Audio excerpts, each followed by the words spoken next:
જ્ઞાન એક એવું ઇન્વેસ્ટમેન્ટ છે જેનું ડિવિડન્ડ લાઈફ ટાઈમ મળે છે. તેનું શ્રેષ્ઠ પ્રમાણ જોવા મળ્યું છે. ગુજરાત ફર્સ્ટના મેગા શો કોણ બનશે ગુજરાતનું જીનિયસમાં કેવી રીતે, હવે તે પણ જાણીએ.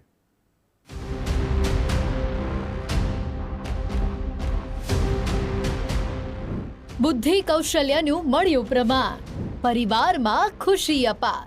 ટોપ 12માં આવ્યો એવું જાણ્યા પછી બધાને જાણ કરી છે. એક બાદ એક પ્રશ્નોના આપ્યા સાચા જવાબ. સર્ટિફિકેટથી શિક્ષકનું સન્માન. બીજા દિવસે મારા ઉપર કોલ આવ્યો કે તમે સિલેક્ટ થયા છો.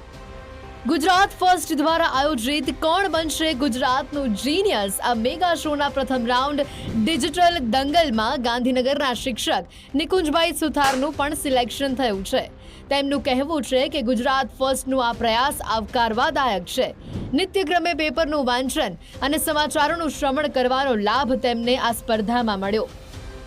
ખાલી કોમ્પિટિશન છે એવું સમજીને ભાગ લીધો હતો, પણ જ્યારે આની માહિતી મળી મને કે હું સિલેક્ટ થયો છું તો બહુ જ ખુશી થઈ છે. મેં QR કોડ જે જનરેટ થઈ રહ્યો હતો એને સ્કેન કર્યો અને પછી આ કોમ્પિટિશનમાં મેં ભાગ લીધો અને એમાં પછી બીજા દિવસે મારા ઉપર કોલ આવ્યો કે તમે ટોપ 12માં સિલેક્ટ થયા છો. ગુજરાતના દરેક જિલ્લાઓમાંથી કોણ બનશે ગુજરાતનું જીનિયસ આ શોને ભવ્ય પ્રતિસાદ મળી રહ્યો છે. ડિજિટલ દંગલમાં નિકુંજભાઈનું સિલેક્શન થતા પરિવારમાં ખુશીનો માહોલ છે. બુલેટ બઝર રાઉન્ડની તૈયારી સંદર્ભે તેઓ કહે છે કે નેક્સ્ટ રાઉન્ડ માટે કેવી તૈયારી?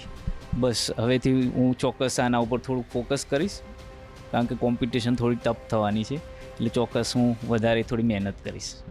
નિકુંજભાઈએ તો પ્રથમ રાઉન્ડ ડિજિટલ દંગલ પાર કરી ગયા. તમે સ્પર્ધામાં ભાગ લેવા રજીસ્ટર કર્યું કે નહીં? ન કર્યું હોય તો આજે જ જોડાઓ કોણ બનશે ગુજરાતનો જીનિયસમાં.